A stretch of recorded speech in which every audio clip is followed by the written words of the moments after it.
Hello, boys and girls. You're listening to another amazing podcast episode of Standing in the Gaps. And I never really liked the boys and girls opening, but Richie is sold on it. So anyway, I'm Aaron the man. Richy Rich is on a well-needed vacation this week. So when the cats are away, the mouse will play or something like that. So I'm not saying that I'm a mouse or anything, but hey, we're going to have some fun on this episode. I have an amazing guest, a really good friend of mine who I'm going to bring on in a second. But hey, if you're watching this on YouTube, hit that subscribe button.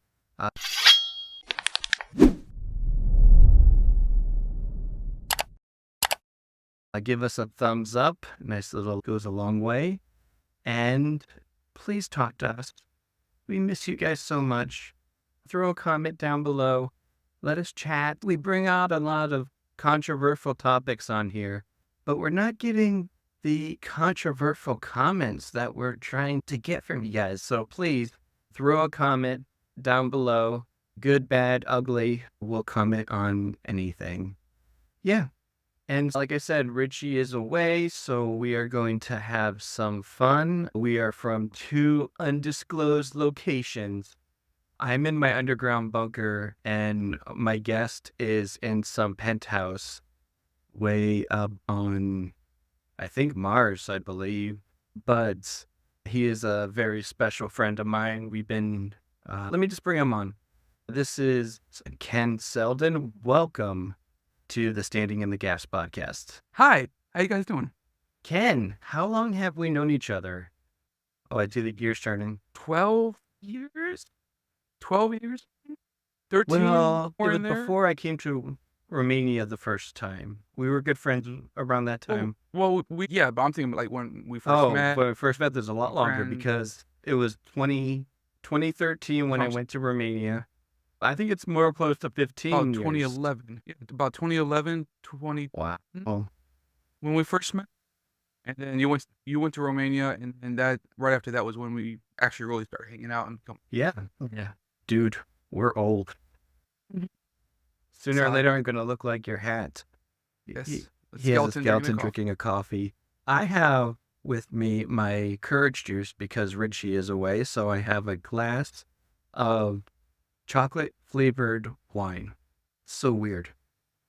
I know people are going to comment on this. Oh, he's a Christian guy. He's drinking while on the podcast. You know what? Okay. And the other ones are... I think if Jesus turned water to wine. Yeah. I think if Jesus turned water to wine, then you're allowed to drink the wine. And he can drink your drink to wine too, right? You got Yes, I have water, which I'm waiting for you to turn into the wine. Yes, but for right now, it's just water. Yeah. So today we're going to talk a little bit about, we're really going to have some fun. We're going to make some jokes. We're going to talk about some tech stuff. We're going to talk about how it is to be a Christian, be really excited about technology, really excited about progress, really excited about these things, and balance that with a God view.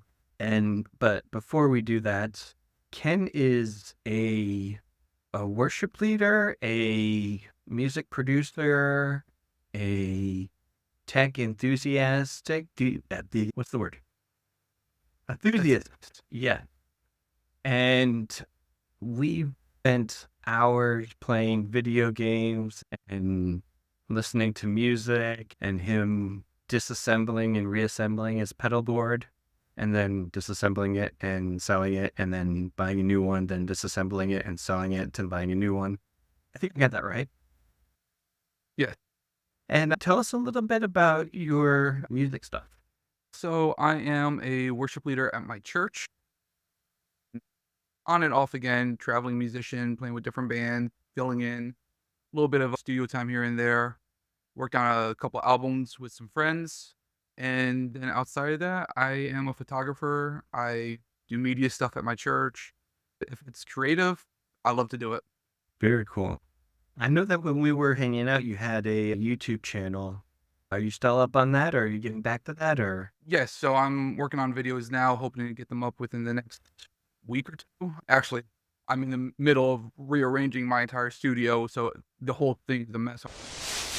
I let the pile take me. I need to, and then I can record some videos. But yeah, I have a YouTube channel at Ken Seldon. Same with TikTok, Instagram, and just try and be creative. That's my whole. That's my whole spiel. Be Mhm. creative. Very cool. What are some of your favorite YouTubers to watch? Okay. Oh my gosh. There's so many. So I would have top of my list would be definitely a photographer called Peter McKinnon. He was the one who got me into photography. Matty Hapoya, I learned a lot watching his channel for videos. Chris Howe. On the music side, guys like Pete Thorne and That Pedal Show have been very instrumental in me being able to learn how not only like guitar, but like pedals and sound, how sound works. So I would say those are some of my favorite channels and some of my favorite people to watch. Yeah, we have also, I don't know if you know the band Reborn. It's a Don't Christian think so. heavy metal kind of band. We had we recorded and will be out in a couple weeks. We did an interview with one of their drummers, which was a really good episode. It's coming out. It's going to be called, what was it called? All About the Men. We have an All About series that's coming out starting next week. That is the All About series. And it starts off with All About the Family when we were talking to this married couple, and they were just talking about the struggles that they went through raising kids and stuff like that. It's a really good episode. And then we have All About the Kids, where me and Richie go into deep about human trafficking and those things. And then All About the Men is with this guy. We're still waiting for the fourth one, which is all about the ladies. We're still waiting for our guest to give us a date on that, but hopefully it's within the next 4 weeks so we can put them all together. But yeah, it reminded me of that. One of the lead singer who we didn't interview, but we're going to get on an episode of that band, also plays for El Nino. Do you know? Have you heard of El Nino? They're not a Christian band, but I don't think so. there's people in the band that are Christians. But that was it's going to be another fun episode when we interview them together. But yeah, let's talk about tech a little bit. Okay, Smile. I know that you dabble in a few tech stuff here and there, and you a big time game player with a lot. I have one question. How big is your Steam account? Oh man, I don't even know. Okay, wait. So there's two ways to phrase that. There's how big is your Steam account, but then also how big is the Steam account where you've actually played those games? Oh, Because I can tell you, I have so many games from the past that I've just never even touched. Or I'll see something on sale and I'll be like, yeah, I'll play that, buy it, and then just never play it because I just don't have as much time as I. But I have so many games that just aren't or even. you get past the opening tutorial part where they're showing you how to play the game or explaining how to play the game, and you're like, okay, let's get into the game. How long have I been here? 5 hours. It's like, what? 5 hours? Go. Or you start the game, hits the tutorial, you're like, I'm bored. Switch. Something that you know. I hate it when ADD kicks in. Oh, look at the bird. Squirrel, Squirrel. squirrel. What was that from Up? That's that golden retriever energy right there. I the talking dog with the dog collar that related. Thank you so much. Okay, so back. I watched the movie once, and that's the only line I remember. Squirrel. Oh, me and my wife, we just watched Over the Hedge. Oh, I highly recommend it. There's a girl that is like, yeah, and he is so jittery. For our listeners, we don't condone drug use, but I swear this squirrel had speed in its blood. And then I not to spoil it a little bit, but at the towards the Spoiler. end, he gets his hands on an energy drink, and he's moving so fast, time slows down, and it's hilarious. I highly recommend Over the Hedge. I think it's Pixar. If it's a Disney movie, I apologize to all my listeners for referring it. Disney is not a good suggestion anymore. Anyways, enough with that. Talk about tech. What are your thoughts of AI? Wow, we just coming out with hard-hitting questions, aren't we? I'm a fan of AI, and it also scares the crap out of me. Come with me if you want to live. I'll admit, because look at all the stuff that's happened since AI really became popular. But I have used it, and I do use it for some of my stuff. It is great for editing. I love it. Dude, I use AI now for nearly everything that I do. Like, I totally drank the Kool-Aid with it. And yeah, it is scary, especially with things like deep fakes and where they can take an image. Part of the software that we use here for me and Richie, we don't do it with our guests, but for me and Richie, we have AI generated voices that we use to fill in the gaps if we mess up something or if we decided we want to add a sponsor. We can do that through AI, and literally it cuts my editing down way more than half. It takes out all the and ohs and so's and all that stuff right out in seconds. And so you're not going to hear any of that on this episode, even though that I'm stuttering like a girl on Red Bull. Yeah, it scares me because of all that, of those things. And I don't think that we're going to have Terminator walking down the street, but I'm more afraid of AI than I would be robots.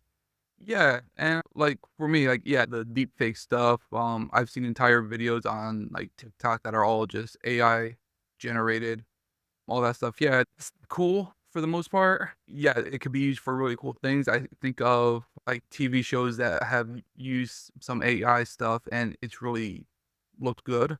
But then on the flip side, like I said, creativity is, my goal with everything that I do. And AI, I love the tools that it gives me when I'm editing, and it makes it either easier or it gives me new ideas and stuff. But at the same time, you look at students in school using AI to write entire essays, or you think of Hollywood who wanted to fire pretty much all their writers and just use AI to write their scripts.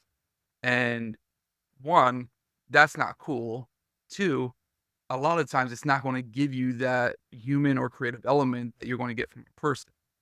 So finding the line of where AI benefits us, but not using AI to make us lazy and make us dependent on it, where we're just not being creative anymore. Now, do you think that the current tools that you're using, do you think it is taking away from creativity, or do you think it's adding to your creativity, like making you see another aspect of it that you don't see another angle? Both, definitely both. There are tools I'll use like on Adobe Photoshop. It has that generative fill, which I've used in some of my photos when I'm editing.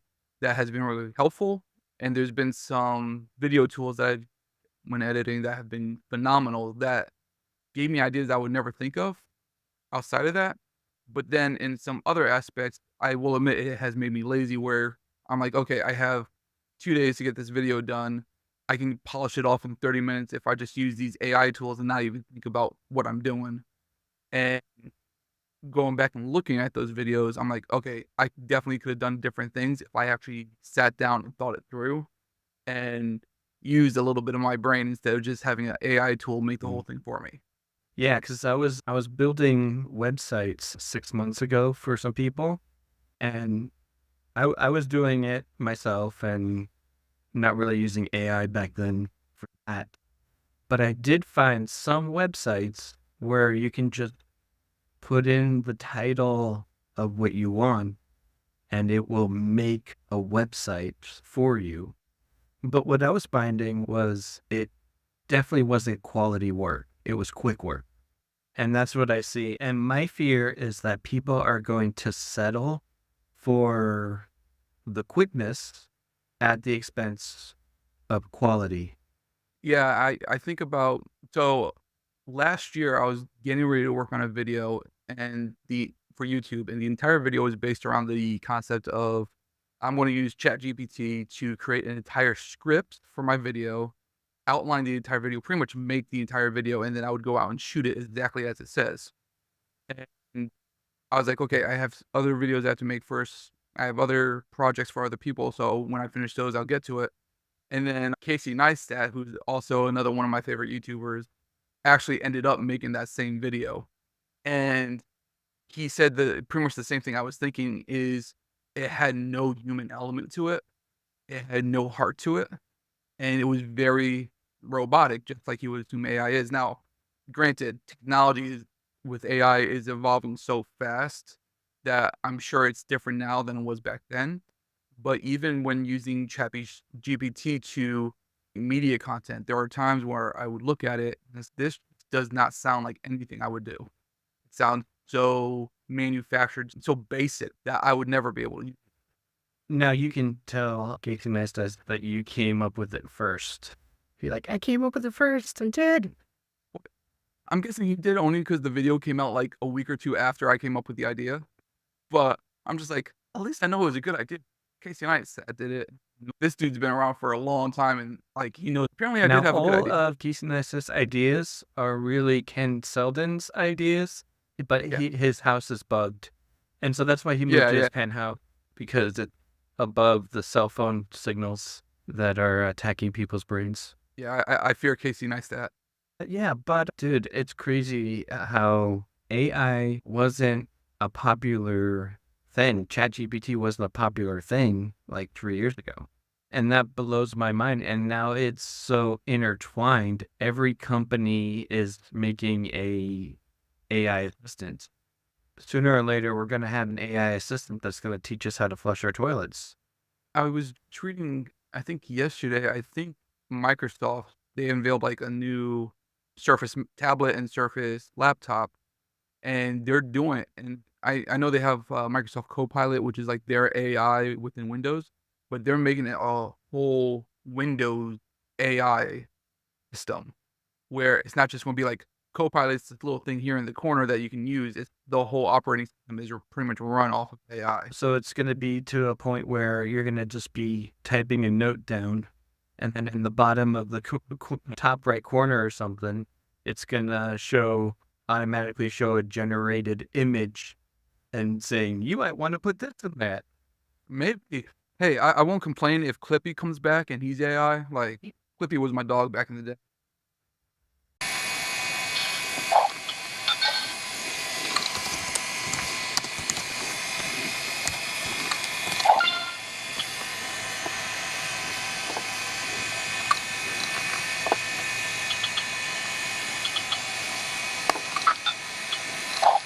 And then You the remember bouncing Clippy? ball. Remember the bouncing ball? Guy. Yes. Oh, I don't remember the name of that. But Yeah, I don't remember think he had a cool name. But Clippy was, he was the best. well, it kept us entertained back while the Mark. computer was processing everything so slowly now. Now everything, including even ChatGPT this week, just got a huge bump with GPT 4.0. Yes. And or 4 Omni, I think they call it 4 Omni. It's 4.0. And I actually played with it today a little bit fast. Like literally I hit enter and then it's 75% done. Did you try doesn't have a Not yet. where it will It's talk not to you? out. It's when they were It's like, revealing I saw- it, they had the assistant, the digital assistant, but they don't have that out yet, that part. But the speed is there, the accuracy is there. I haven't tried the coding part yet, but I saw somebody do a video on the coding, and he made a website page just off of an image. He had an image of how he wants the website to look. He put it in, and then he's like, just write me a code with this image with a clickable button that gives off jokes. And I think that was a special shout out to Matt Wolf for that one. But he's a big AI commentator, I guess you would say. He does the research and then talks about it. But it's crazy how fast it's going. And plus the fact that they're now giving that away.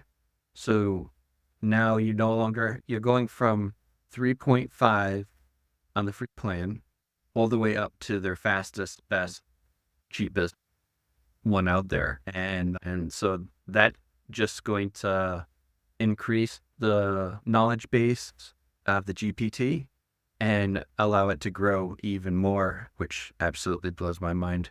I'm just waiting for the day where AI turns into streaming services, where it's like it started off with one popular one back in the day was Netflix, and then all these other ones came out until the market got so saturated that now they're like, oh yeah, let's bundle them up and all the cable again. I'm just waiting for AI to try to do that where everyone hops onto the bandwagon. Everyone has to create their own version of AI, Microsoft, Apple, Samsung, all the big companies. And then once everyone gets hooked on it and they're all used to it, oh yeah, by the way, Yeah. it costs now. What was it? Years ago, I was talking to somebody about GPS, and I was like, how crazy would it be for them to say, here's GPS, you guys can use it for free. And then 10 years later be like, boom, paywall. You want to get to your location safely? No, 15 a month. There are some AI that I've run across for creative that are really good, but they do have that paywall. And I love Adobe, but I already paid enough for Adobe, and so I'm not paying for it. Exactly. And it's crazy. They're like, oh, it's only $30. Okay. That's only $30 a month. This one's only $15 a month. This one's only $20 a month. And actually, I used to have a program called Riverside that we're doing the editing and the recording on. And I needed Riverside and I needed Adobe, what was it? The one that cleans up the audio.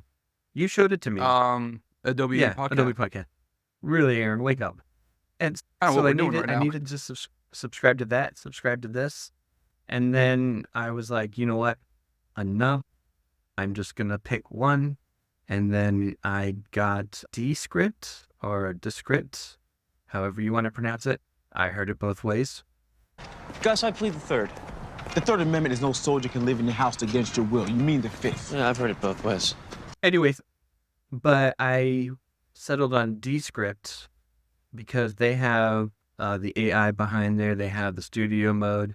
They have the remote recording that we're using right now. And so I really enjoy the fact that I can cancel like 3 subscriptions to get one and save $20 a month. That's what I'm doing with, been a long process, but I'm transitioning to Blackmagic for DaVinci Resolve for my video editing. Because I refuse to pay for Adobe Premiere, which they have a lot of tools on there, but I just don't want to pay that yearly subscription. And I have Final Cut Pro, but it takes them so long to add new features and updates. And then I believe now they have Final Cut Pro for the iPad, but it's a subscription that you have to pay for. DaVinci Resolve, you pay one time. They are rolling out new features constantly, phenomenal tools to use, AI generated tools. They've been really good with that. People are loving it, and they're just like, no, we're not charging a subscription. You pay for either you get the free, which you don't get some of the tools, but you still get a lot of stuff, which is what I've been rocking on. Or you pay, I think it's $300 for the full thing, and it's a one-time payment, and then you're good when you get all the new updates. Yeah, and a lot of those editing software that you use, they also have plugins that you also have to buy. And that, and then you want a nice LUT. Now you had to buy a LUT pack. And so it does add up. Tech stuff can we talk about? Oh, okay, I got this. Well, before I get to that, let me talk about my brain is fried right now. I guess that's what happens when you have chocolate when recording. You had too much confidence. Yeah. Yes, our sponsor. Thank you. See? Yes. Man. Yeah. 9-9. 15 years. Still have my back. This part better make it into the podcast. All of it then. No editing. We don't cub. Who edits anymore? Okay, our sponsor. This episode is sponsored by Richy Rich's new book. It's out on Amazon called From the Prison to the Palace, How to Live 100% Free from Addiction. Check it out. The link is in the description below. I got to tell you, Ken, this book was it was just crazy how difficult it is to get this book out. It's been, some people take years to write books. We leveraged AI a little bit to make this book come out fast, but it's been an ordeal. The enemy does not want people 100% free from addiction. And so that's our sponsor. You can chime in. Oh, I wasn't know. I didn't know if I was allowed to As spot or soon as not. your name came up. No, awesome. No, but I was like, okay, mention me, but he's talking to me, so I shouldn't say anything. He's shy. Don't worry about it. I'm very shy. Either I don't talk or I don't shut up. I don't have a middle ground. Okay, so question. With technology, and I'm gonna throw this part in, with us as the human race reaching out to places like the moon and to Mars, which I'm excited about. I do like rockets. I do the adventure spirit, the exploration side of humanity.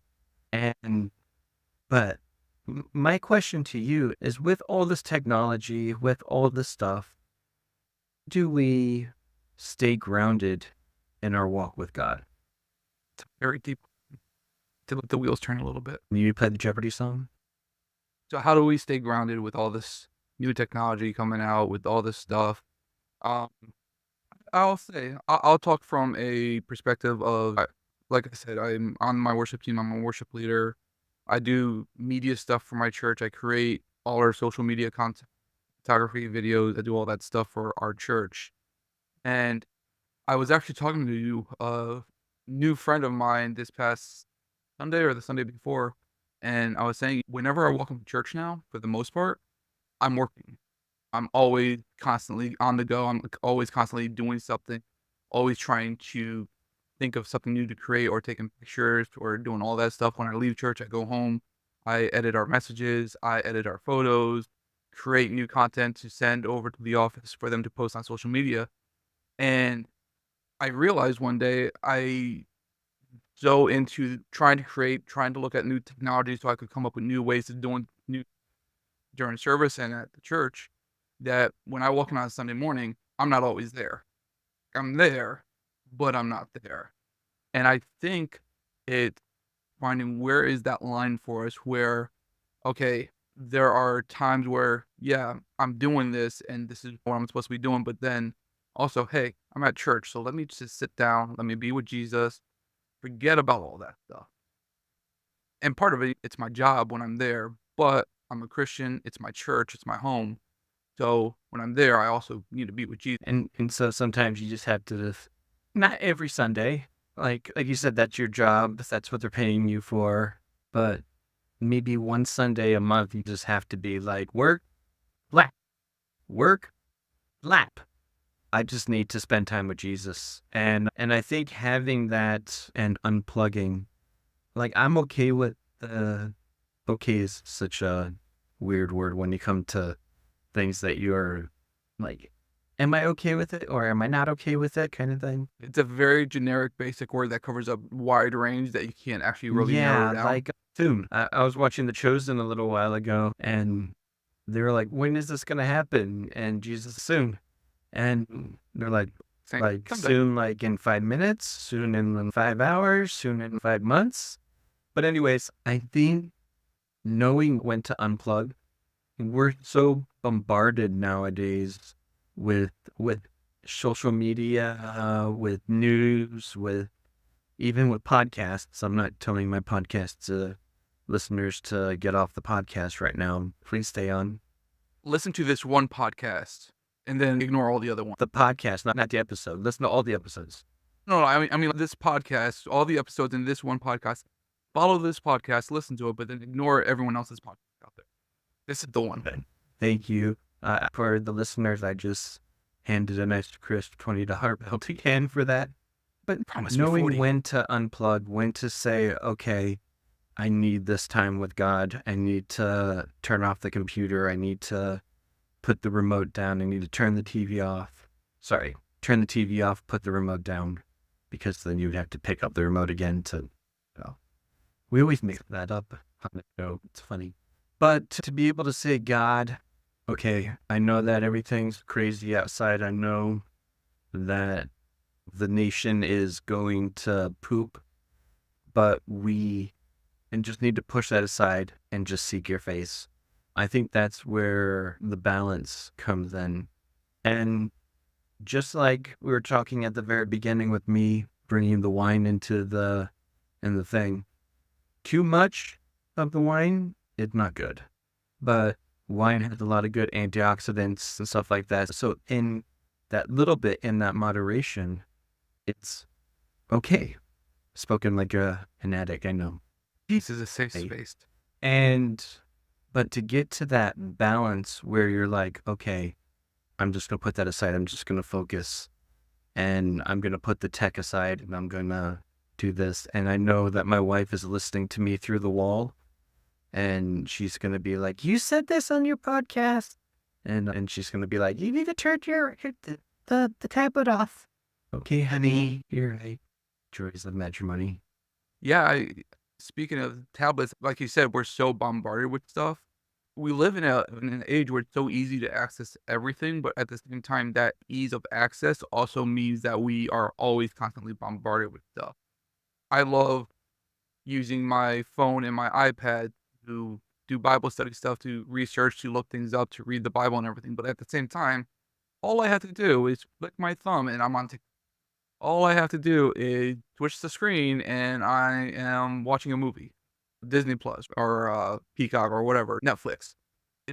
We live in an age that's so easy to get to all this stuff. All this stuff is always constantly right in our face. And I think, like we were saying with AI, making everything so easy that it can become easy to become lazy, we need to have a mentality of deliberately setting those boundaries. For me, one of the things that I do is for my phone, iPhone has a feature where you can put whatever you want on certain home pages, but then choose to turn those home pages off until you need them. So for the most part, my social media is on one page. If I'm working, I turn that page off so I can't even look at social media. My Bible study stuff is on one page. That one's always on. But it's more towards the front. My videos, YouTube or Netflix or whatever, is on another page. Way if I'm in Bible study, I can't just as easily flick over. For someone like me, I'm a little bit lazy where if I have to do extra steps to get to something, I might not want to do it. So having that where it's not even an option for me unless I go through this process really helps me set boundaries. And I think that's that's the key right there, is having your boundaries and having enough discipline to be able to stay within those boundaries when you have to. Now, I don't have an iPhone yet. I'm working on it. For those that want to support the show here and needs an iPhone. But we also give to charity. Don't worry about that. But does it also stop the notifications for those things that are on that page? No, I don't think so. Well, there's also, I don't use this one as much, and I should, but the only reason why is because I have people who message me constantly that I need to be able to answer. But the do not disturb feature on the iPhone, they've expanded it to the point where I think you can select during this period of time, only these apps are allowed to come through. And then, so if you set it for do not disturb working, you can't view social media, certain apps won't push notifications to you. And then you can allow what you're getting notifications or message updates from. And then if you go to do not disturb church, it'll block your phone, it'll block this and that, but it'll still give you access to other things. So I think those are good tools that are built natively into the iPhone that can help you set up those boundaries. Yeah, that's so good. Setting up those boundaries, having healthy boundaries, still utilizing the tools when you need it, and you being the master of AI and not letting AI be the master of you. I think Right. that's These are tools for us to use, not tools to help tools to help us use. These are tools that um we use to help us, but they aren't things that govern our life. They aren't things that control us. They are tools. So when you're not using the tool, you put it down. and everybody's like saying how people using AI is going to show who is like an entrepreneur moving up, like in sales and stuff like that, the people that use AI are going to be the ones that are going to come up on top. But I think that there's another level to that, because if you just use AI, then AI is coming up top in your business. Now, those people that can take AI and then add their own creativity on the top, I think those are the people that are going to shine, because they're going to be like, anybody can use AI. Anybody can write a prompt. Anybody can edit a video with a text prompt.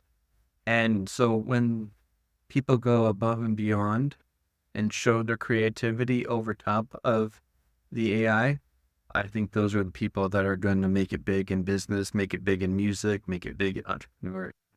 Even with ChatGPT, there is a level of creativity to it that if you don't have it, you're not going to get the same results as someone who does bring that creativity. So even when you type in, give me 5 thumbnail ideas for my video, that's going to be very generic. But if you type in, you are a YouTuber, your channel focuses on this and this, you have a video that is based on this is what you are trying to create, then create 5 thumbnails based around this with this idea. Like, the more you actually give it, and that takes some your part sometimes, the more you actually give it, the better the results you're going to get from it.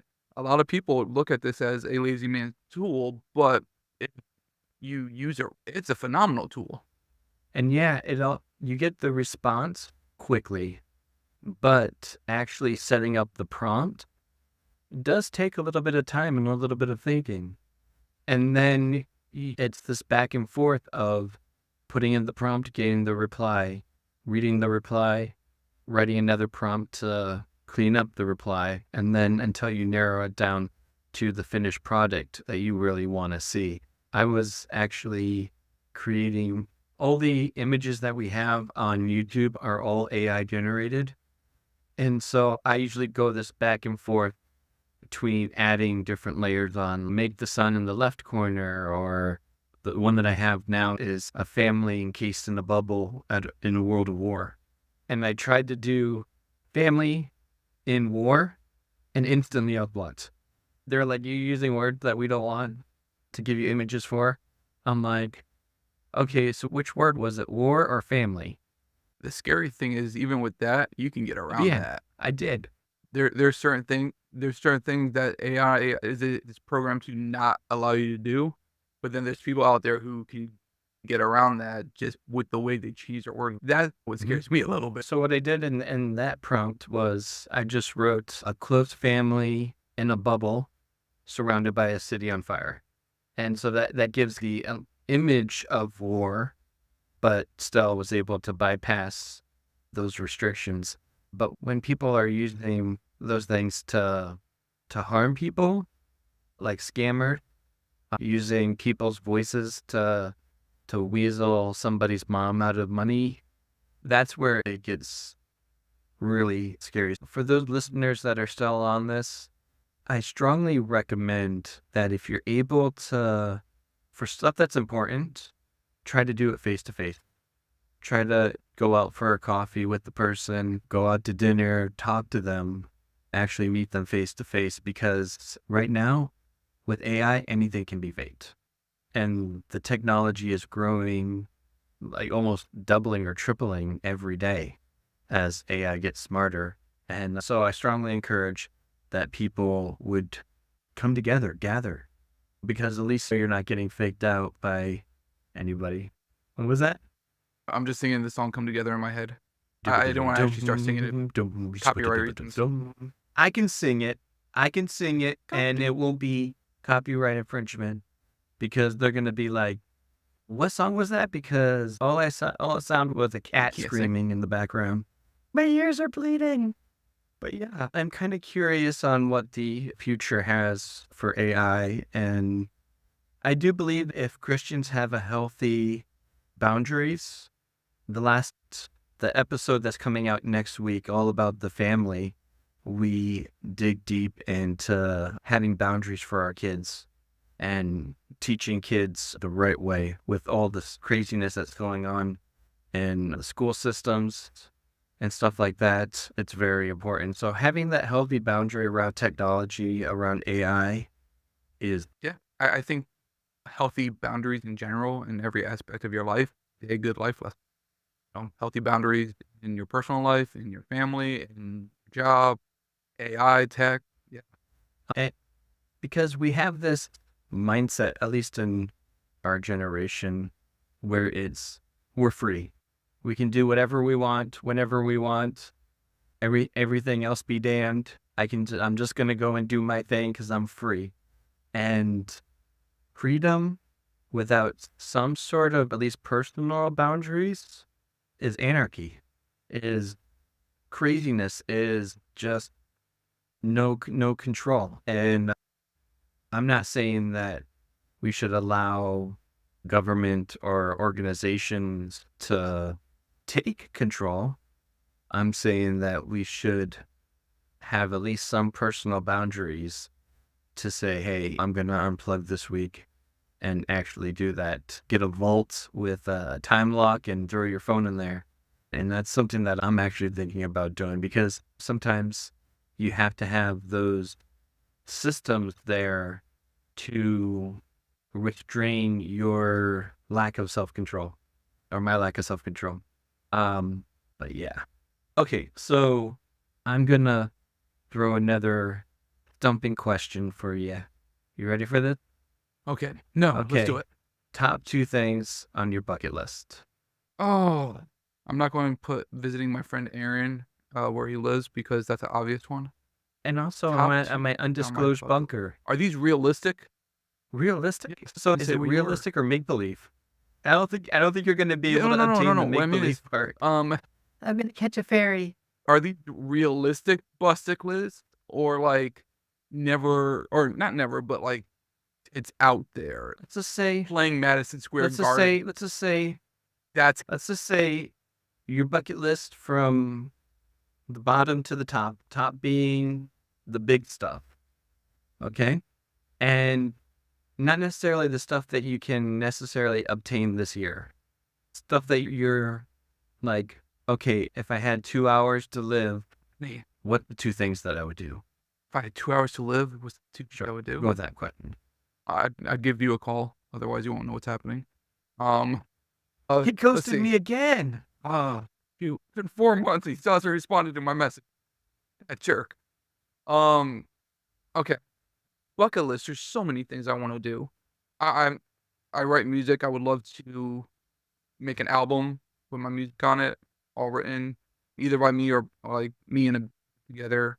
Traveling. I would love to visit like Finland, Italy, Japan, Greece. So those are some locations I've always wanted to. There's so many things. Photography, man. I love photography. I love taking photos.